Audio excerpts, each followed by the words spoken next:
Hey, hi, hello, hello, hello. I'm super happy to be here this year. I'm even more excited that so many of you decided to be this late in here and learn a little more about inspirations and concept art, but also to answer a very important question, do blue cats exist? But before I start, I think I need you just a small introduction about myself. My name is Katarzyna Zielińska, and I am lead environmental concept artist at Techland. I like to say that in terms of game dev, I've been everywhere because I've been creating games for the past 13 years.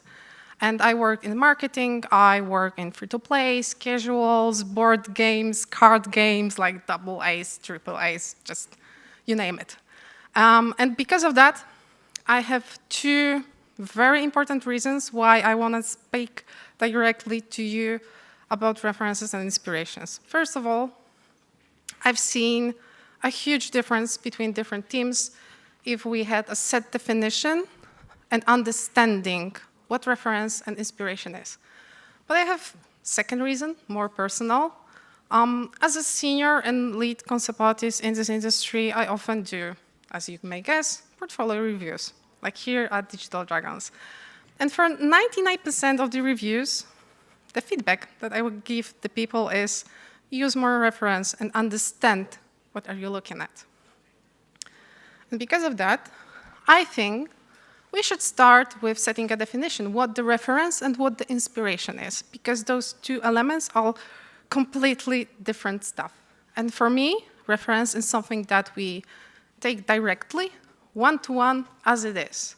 But in the other terms, inspiration is something that we digest and change to something new.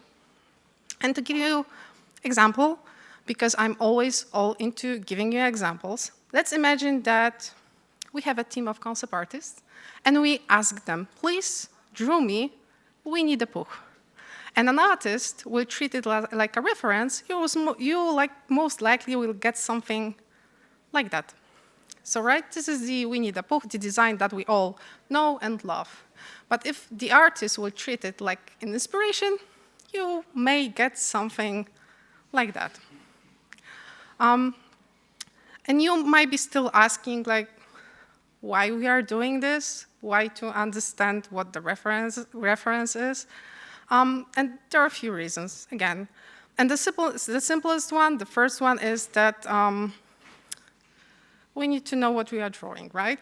But there is more to it, because when we will look at the classical approach to art, and really, I wouldn't be myself if I wouldn't show you something that's referring to the classical approach. And here is James Gurney. James Gurney is quite known for digital artists because he wrote two books. One book is about the color and light, and for me, it's one of the best books on this subject in the industry. And the second book that is so-called imaginative realism. And imaginative realism is creating believable visually worlds, but based on something that we knew from our world. And what James Gurney does is he preparing very detailed maquettes for the paintings that he is working on. And he's setting the lighting and taking the photos and keeping them as the reference near the canvas that he's currently working on. And funny thing, how this approach changed within the time and digital art. Here is the example of one of the concepts that are prepared for First Story DLC for Dying Light 2. And what I've done is basically preparing very detailed 3D maquette of the design that I have in mind, setting the lighting, setting the materials, and taking the final render and overpainting in the Photoshop. But there's more for designers and concept artists in the entertainment industry. We need to know how to work with references and inspirations because we are building something that's called familiarity through our designs. And that's quite interesting things that we as human beings are able to recognize if something is off with the image. You may not be able to pinpoint exactly what's off, like with AI-generated images, but feel that there is something wrong in there. But in terms of familiarity, there is also a context. So if we are making a game, we are making the game for the audience that plays other games, reads books, watch movies, like watch animations, and so on and so forth. And for me, like the best concept artists that I ever worked with are the ones who are very familiar with the pop culture, with what is happening on the market, and make very cautious decisions if they want to follow a specific reference or inspiration, because their audience will be well known with it. And I have a mystery for you. Do you know what's the connection between the Phantom of the Opera and Dark Souls series? Anyone? Well, the answer for that is not that easy. Some time ago, I started to, at last, read Berserk manga. And I was familiar with the anime, but I haven't have a chance to really read the manga. And what I noticed is that with each page, I've seen some of the monsters, maybe character designs, and pieces of the environment that were quite already familiar with me. So I started to dig. And what I found is that the creators of the Dark Souls series were inspired by Berserk. And when you will analyze different visuals in the game, you will find a strong resemblance, and sometimes a one-to-one even reference to something. So, okay, I had this puzzle. If the creators of Dark Souls were inspired by Berserk series, what was the inspiration for the Berserk? So I started to dig. And there is this funny horror-like musical that's called Phantom of the Paradise from 1974. And it's about the Phantom and this one actress who get all the best roles, and this guy who she's in love with, and there was like, I know this story, right? It's basically a retelling of the story from the Phantom of the Opera that was written in the beginning of 20th century. And I've shown this slide to Julia, my producer, who had her lecture a few hours ago. And I started to joke around like, if I would be digging even further, I'll be able to find the connection between the Bible and the Dark Souls. And I know all the hardcore fans already know that. And Julia was like, did you know? And actually, I've learned that from her, that Phantom of the Opera as a story is based on the belief from that times that all opera singers, first of all, are crazy. And secondly, they have a pact with the devil. So now you have your biblical connection to the Dark Souls, right? So we have this one solved. But I have another mystery for you. What's the connection between Lord of the Rings and the Spider-Verse movies? Actually, this one is quite simpler, because both of those movies had an enormous impact on the culture. I've seen that happening with Lord of the Rings. I remember how dwarves or elves were designed before the release of Peter Jackson, and how it changed within the time. And even to this day, you can see a small resemblance in the different designs. And what's more, this piece of art inspired a ton of other creators and artists. And something similar happened to the Spider-Verse that was released a few years back, when I've seen just internet being flooded with artists trying to imitate this outstanding and beautiful art style. And you might be asking me if following such a strong inspiration in your work as a designer is a good thing. And my answer to that, it depends. If your creative direction for the project or art direction is to follow very specific reference in your work, and you as a designer are fulfilling that need, your design is good because it's something that you're required to do. But if you think about it in the matter of creating another breathtaking piece of art for the culture, it wouldn't work that way, right? Mood boards. I told you a little bit about the inspiration and about these different processes that are happening in the culture. And I need to talk a little bit about the mood boards, who are basically the gathering different types of inspiration and how to work with them. And I have one example, which is basically my CGMA class from, I don't know, like 5 years back. I finished this class shortly before I joined Techland, and it was about the character design. And here's the brief for the character. I'm an elusive killer, a wild animal on a battlefront. I'm fast, merciless, and I've lost a big part of my human self with cybernetic mutation. I used my shadow to confuse my enemies. I jump into big enemies group, and if I'm the right position, I'm going back in time to my shadow self and crush enemies even more.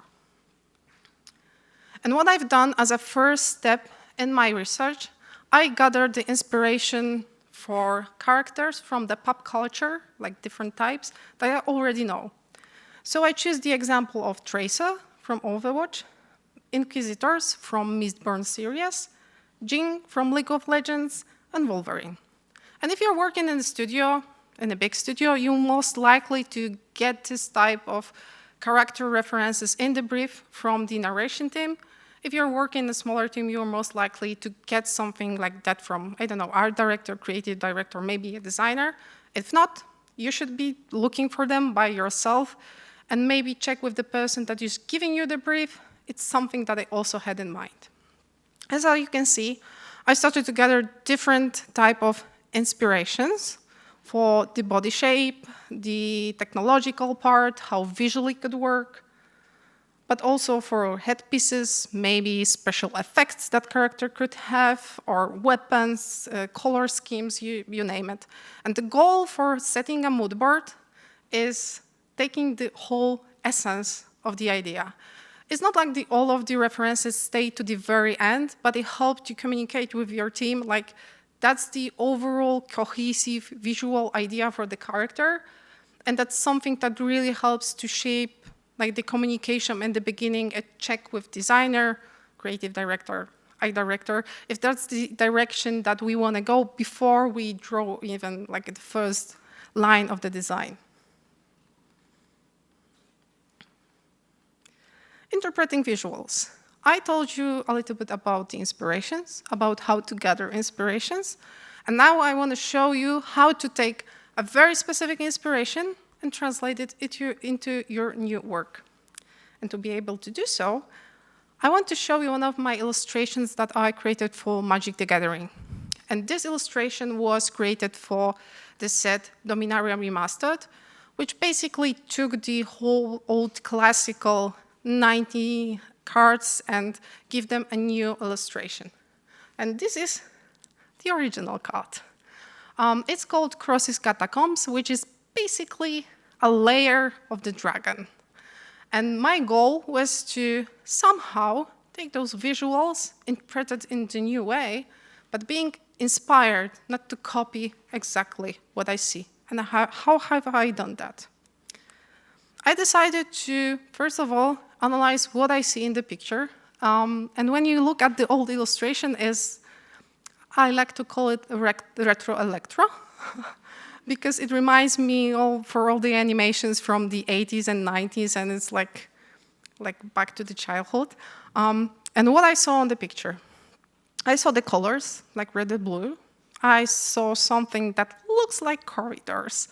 Skulls, pile of bones are always cool, right? Something that could be a water, I'm not sure. And creepy stalagmite with skull, like human element, because I cannot tell if that's something that absorbed the human or just this is just a skull that lies there, I don't know. But I also decided to analyze the design of the dragon. And what I found out is that crosses have very characteristic V-shaped jawline with a lot of teeth inside. And you also have this V-shape that goes to the back of the dragon. So, okay, I had those elements that inspire me. I understand what they are and what they do on the picture. And now let's go back to my illustration. And if you look closely, you can see in the back the V jawline of the crosses, right? You can see a corridor. You can see quite a lot of pile of bones, right? There is a water, there is some stalagmite on the front, and there is the creepy stalagmite with skull human element, right? So the whole visual inspirations that I analyze, I put it in just new work to show what's my new idea for the very same card with the very same mechanic. And now we are entering more interesting part, when the piece of a story can inspire your work. And I decided to show you one of the most amazing concepts that we created for Dying Like Stay Human. And this concept is super important for me. It was created by Emil Cegielski, and he won the Concept Art Award last year at California for the concept. And I want to talk a little bit about the story that was behind this. And the main inspiration for the structure and for the story, the initial story, was the Tower of Babel. And the survivors that started to treat the windmill almost like a symbol for them, started to build their homes around it. And after some time, they started to be too possessive and too connected to the windmill. So they didn't have it finish the whole structure. And it's very similar to the story of Tower of Babel. And spoiler alert, you can blow this one up in the game. But there's another concept, with tiny little bit of interesting translating the story into the concept that I bet no one of you have ever seen and even noticed on this concept. The overall goal for this concept was to show the landscape on the Old Villager, the first region that we enter as a player, and how it looks like when the peacekeepers, so one of the faction, is taking the charge of this part of the city. But if you look to the left side, you can see a tiny little bit of head of the troll. And if you're familiar with the folklore and the legends, trolls are basically guarding the different types of passages. So Emil decided to put this little sneak bit of the story into the concept, just a fun exercise. But for me, it adds a little bit of more to depth to the design. And how to analyze reference? What I'm going to do within the next few minutes, I'm going to do a small simulation of environment concept artists at Techland. So how we take the references and what we see at the pictures. And we should start with a brief, right? With idea what we want to design. So I decided to, okay, maybe I want to design a path built by the humans. And I started to look for the references. And to tell you the truth, this type of photos is 90% of the photos that my colleagues from the team has on their phones. So when the family or friends are asking for photos from the events, it's I don't know if you want to see it, because we're looking for different interesting details. And what I see on this picture is a path. It's close to the lake. I can see clearly that it's used by not only humans, by cars, because of the patches of the bare grounds that are in here. And if I zoom in to the left side, I would be able to see some type of a gravel underneath these plates. So, okay, it does make sense. If it's near the lake, the ground is possibly very muddy, very wet for the most part of the year. So if the cars and the people I want to use it, they need to strengthen it in a way. And I think about the gravel in here. Okay, so they put a lot of gravel in here, but it didn't work because it just drowned in the ground. So they decided to use these concrete plates, which I personally feel are aesthetic crime in the Polish landscape. I don't know if you know what this is. This is basically part of the different type of fences that we use in Poland. It's made from concrete. It's super ugly, but it's cheap, right? So people decided to use this very cheap material to try to do the same what they done with the gravel, so strengthen the path, so it's easier to pass there during the winter, the autumn, the spring, when it rains. But when we zoom in to one of the plates, and as much as I hate those, because they're ugly, I can see how beautifully this one plate was just broken. I can clearly see where the power of impact was. I can clearly see how the material behaves, how it potted. I can see that some of the pieces are potted in more triangle ways, and if you're creating 3D assets for the 3D game, you know that triangles are good, right? Because when we are creating very squarish elements, simplified, that because they are the assets in the game, they may look like a little bit off. So having a triangles is cool. Also, I can see that these plates are strengthened with the metal bars because I can see the little piece of metal bar going in the down. And what's more, I can even tell when it was placed in here because I can clearly see that there was really short, fresh grass on the photo. So it's most likely placed than in the spring. But there's more to it. By the end of the path, I took this photo, and I absolutely love it because I can tell a lot about this guy without even having a word with him. First of all, he had this beautifully 2000 armchair, right? And I'm thinking about this might be a very well-mannered older guy that really likes to have his things organized, and he's very clean because if he wasn't disorganized, he wasn't able to put this chair into such a small car. And come on, he has a white car and it's clean. Come on.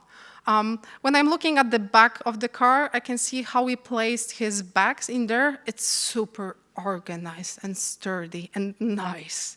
And he has his little tiny table with a thermos, with a mug, with a fish, bites, and it's all placed on the right side because he has his arm near this, and he may be able to turn something off if it wasn't too close on the left side.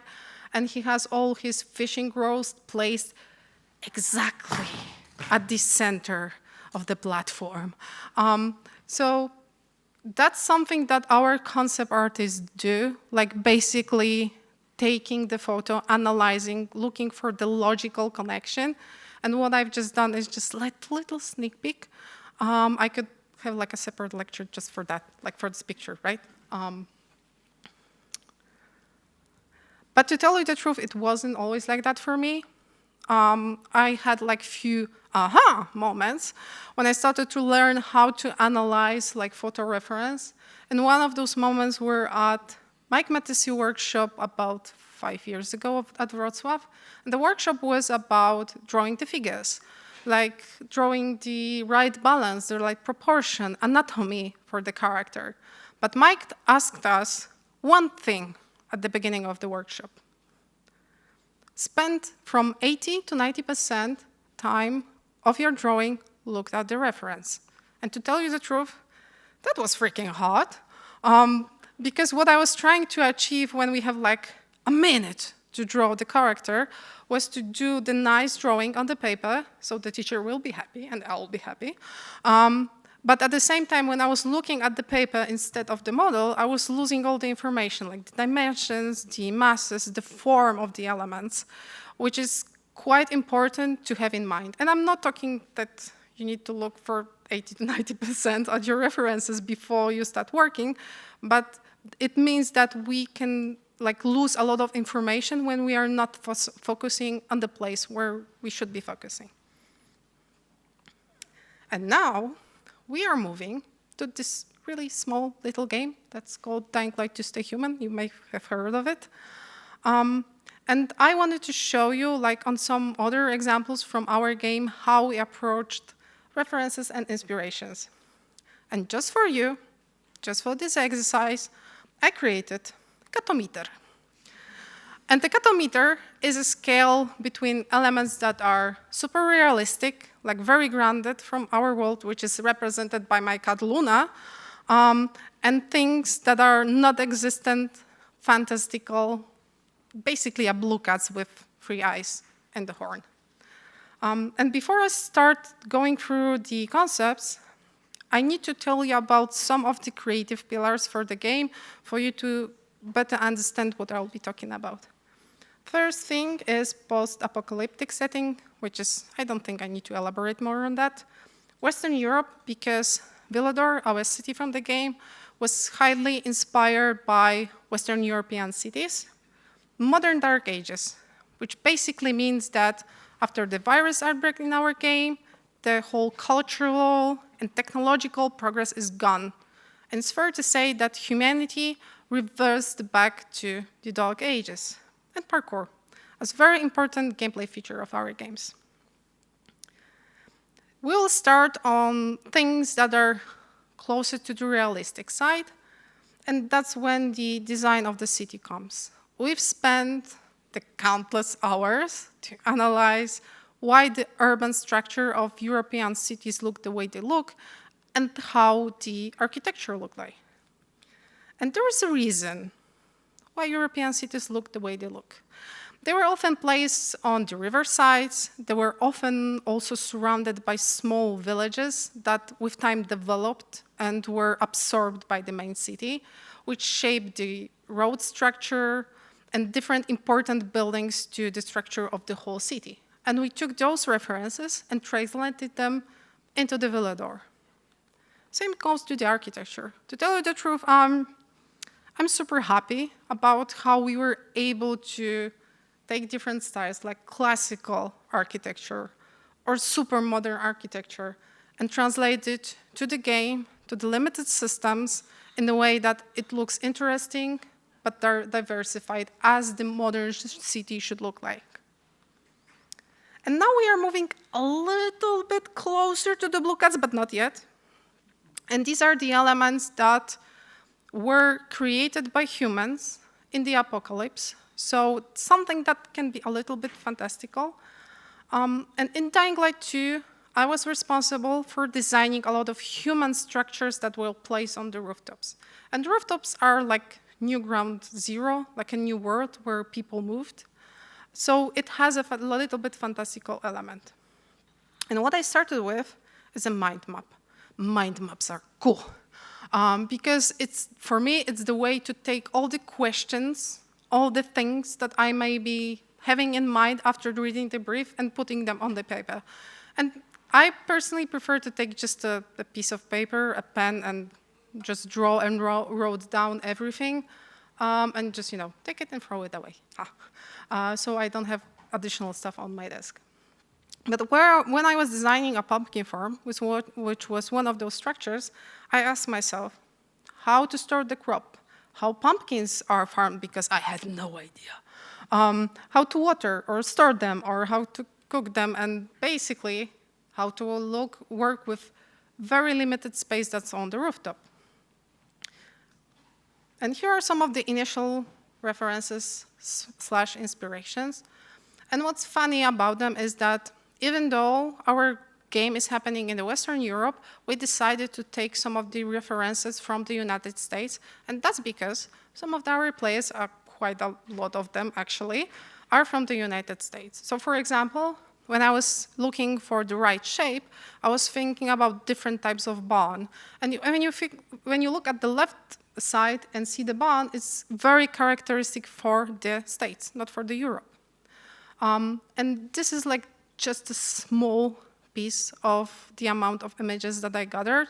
In Techland, we like to work in a way that beside the concept, you have something that's called executive concept art presentation, which basically gathers all the visual information, references, inspiration in one place. So go back to the concept. And you can see like the barn shape that I told you. You can see the silo that's on the top. That they can resemble something that I found on the inspiration. And same for the interior. I was gathering the information how the food could be mass-produced. It was more about like video reference. And I started to part the interior into 3 areas. The one area was the storage area. The second one was like cleaning and cutting the stuff. And the third one was basically cooking. So getting all the information and the inspiration and references, I was able to translate it to something really small on the rooftop that gives you like the essence, the idea for the building and for the function. And now we are going to see blue cats. And blue cats are a very specific type of design. Because for the blue cats, I needed to ask myself a very different group of questions. First of all, if I can make it believable. Because concept artists are often the first ones who gather all the design information and try it out visually. And sometimes the design just don't work. Like designers want to have something big and red and with the lightning and it's moving and it has to be hidden from the player. Like it doesn't like really make sense, right? And the second question that we often ask as a concept artist at Techland, does it have something to do with the parkour? Because our games need to be fun to play and amazing to just roam around the city and have fun. And that requires us sometimes to design things that doesn't exist. And here's one of my favorite examples. This prototype, level design prototype that you can see on the left side, it's so-called Victor bricks because it was designed by the Victor and these are bricks, right? And actually this is an example how not to do a prototype because it has too much visual information, right? It's basically a brick. And when you're preparing a good prototype, it should be like abstract so the artist can decide what it is. But Victor's idea was like, okay, so I'm going to place it on the walls everywhere. So, you know, bricks, wall, that works, right? Not necessarily. And the case for this very specific prototype was that it works like a ladder. So you're going up, you can go a little bit to the left, a little bit to the right, and climb the huge wall. But the problem is, it was placed everywhere on the classical architecture.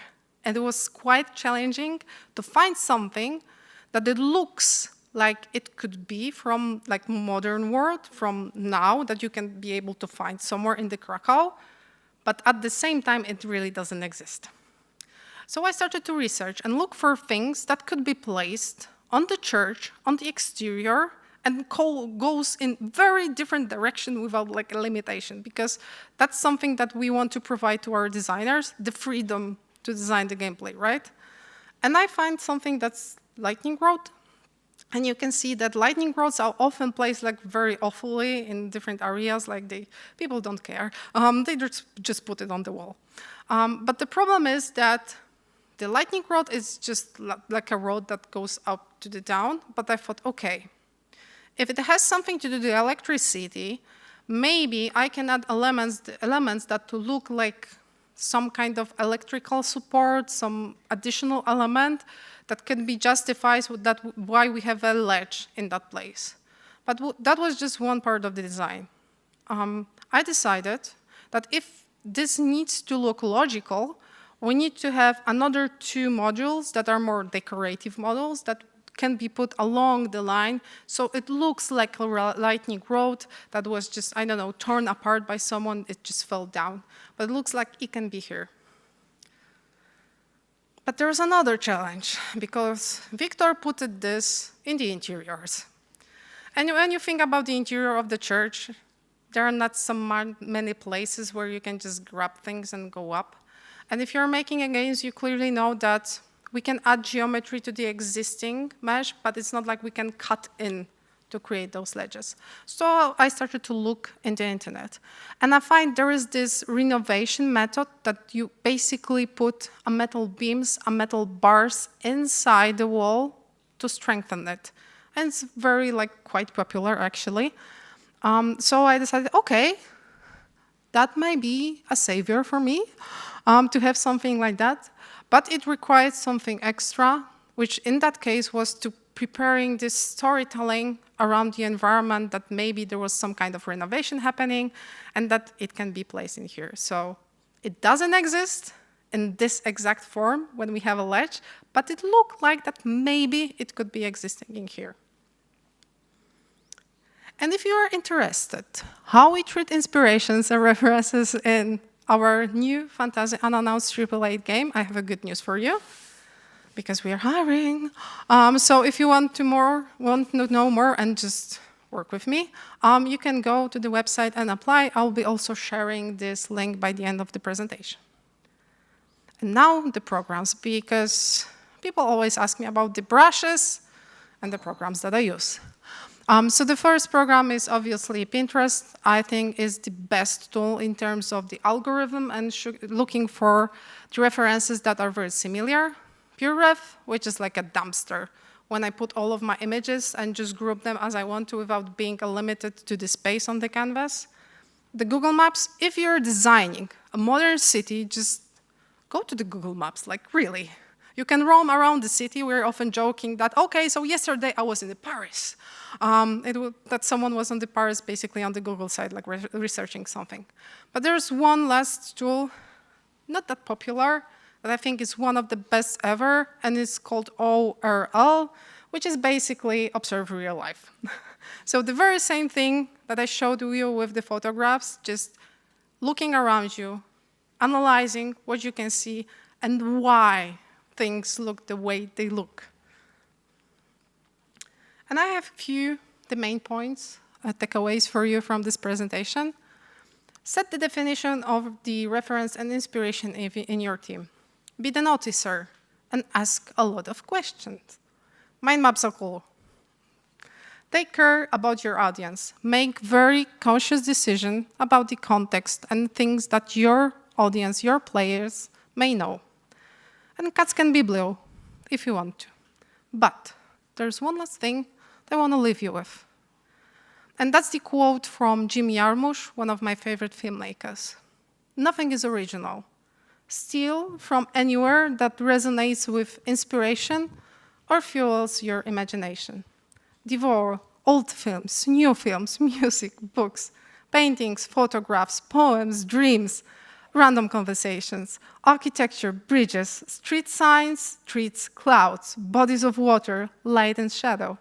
Select only things to steal from that speak directly to your soul. If you want to do this, your work and theft will be authentic. Authenticity is invaluable. Originality is not existent. And don't bother concealing your thievery. Celebrate it if you like it. In any case, always remember what Jean-Luc Godard said. It's not where you take things from, it's where you take them to. Thank you.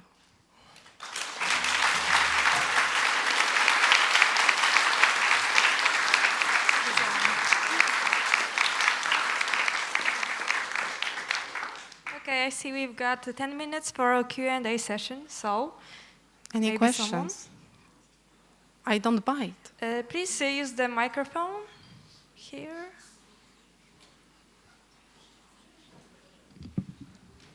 Thank you for your presentation. I have a question about inspiration and reference. You mentioned that, well, inspiration is inspiration, but we should take reference directly, and how to not fall into plagiarism by taking something directly. Where it, like with, I don't know, cats or walls, it's easy because it doesn't have like any copyright, but with Winnie the Pooh, it's kind of tricky to not get sued by Disney.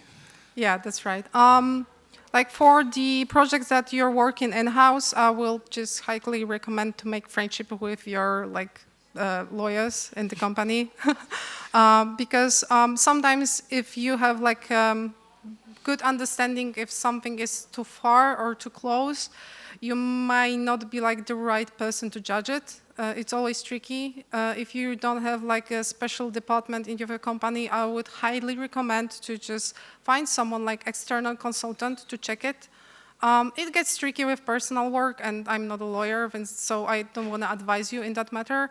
I would just say be cautious and just consult this stuff with other people who are, you know, better educated in that matter. Great. Any other questions? Come on. Come on. No one? There is one? Oh, there is one question. Hi. So with the rise of AI and how AI is used for imagination mostly, I mean, it should be, at least. So how would you say a concept artist's job will look like in the future? Okay, so first and foremost, the most important information, concept art is much more than creating the final image. I showed you the whole presentation just about the reference and inspiration. And in the process of creating the concept art, the image is just like a small part. And also in different tasks that you can get at work, it's just a small part. So for sure, for me, AI won't replace the concept artist because first and foremost, we are designers.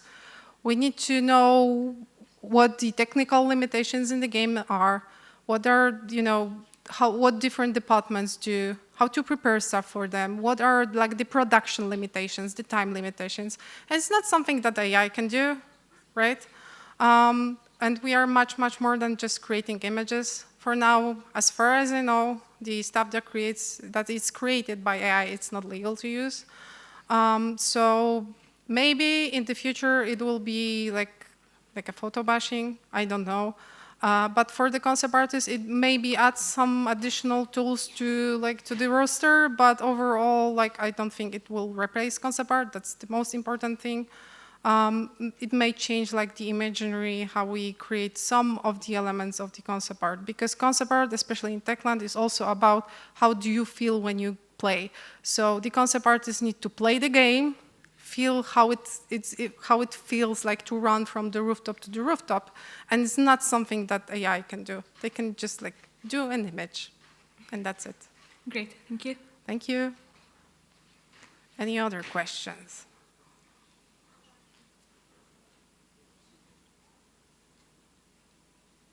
No one? Okay, I think that is it. So thank you. Thank you.